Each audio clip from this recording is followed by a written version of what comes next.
Assalamualaikum warahmatullahi wabarakatuh. Perkenalkan, nama saya Gina Mel Putri dengan NIM A1D1190020. Nah, di sini saya akan menjelaskan tentang literasi sains. Nah, pertama itu ada pengertian literasi sains. Berdasarkan pernyataan di atas, literasi sains memiliki arti luas. Setiap kalangan dapat memberikan kontribusi dalam mengartikan literasi sains. Setiap kalangan umur memberikan kontribusi terhadap teknologi berdasarkan tingkat pemahaman yang dimilikinya.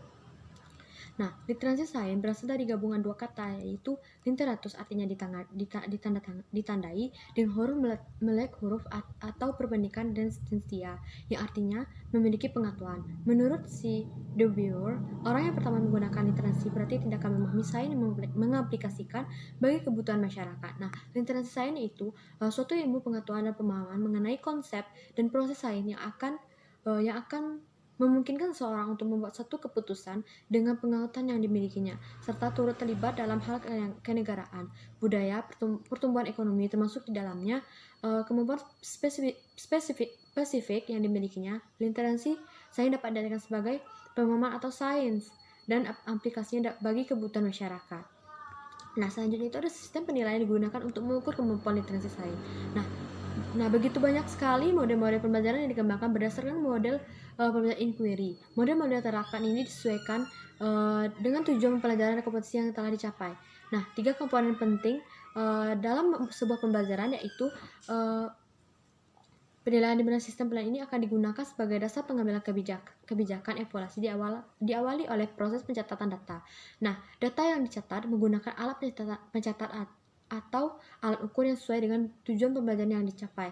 Jika tujuan pembelajaran yang akan dicapai adalah literasi sains, maka alat ukur yang digunakan harus benar-benar bisa mengakses informasi mengenai kemampuan literasi sains siswa. Nah, yang selanjutnya itu ada penilaian literasi sains. Nah, penilaian ini dilakukan oleh PISA tahun 2006 pada tiap aspek literasi sains sebagai berikut. Nah, penilaian literasi sains ini ada 3. Yang pertama itu ada aspek proses, aspek konten, ada aspek konteks. Nah, aspek proses itu penilaian literasi sainsnya ada 3. Nah, yang pertama itu mengidentifikasi pertanyaan ilmiah, dan yang kedua itu menjelaskan fenomena secara ilmiah, dan yang ketiga itu menggunakan bukti ilmiah. Nah, yang selanjutnya itu ada aspek konten. Nah, aspek konten ini memiliki penilaian literasinya yaitu ada 3. Yang pertama itu ada relevan dengan situasi kehidupan nyata, dan yang kedua itu merupakan pengetahuan penting sehingga penggunaan berjangka panjang, dan yang ketiga itu ada sesuai tingkat perkembangan anak usia 15 tahun.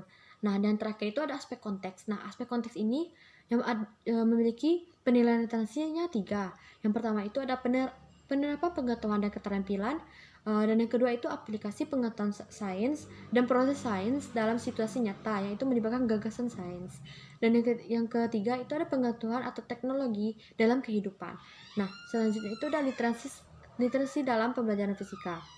Nah, literasi sains dalam pembelajaran fisika perlu dimaknai secara luas. Literasi sains bukan hanya melakukan aktivitas menulis maupun membaca saja.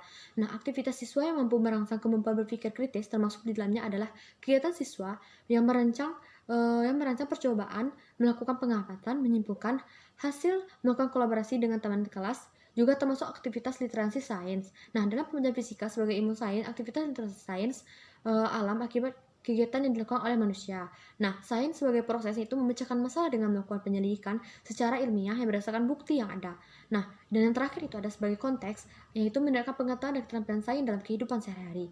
Nah, salah satu aplikasi sains dan pelajaran fisika adalah mendengarkan konsep kerja pegas pada setir mobil yang digunakan untuk melindungi fisika adalah penerapan konsep serta pegas pada menjelaskan konsep pegas untuk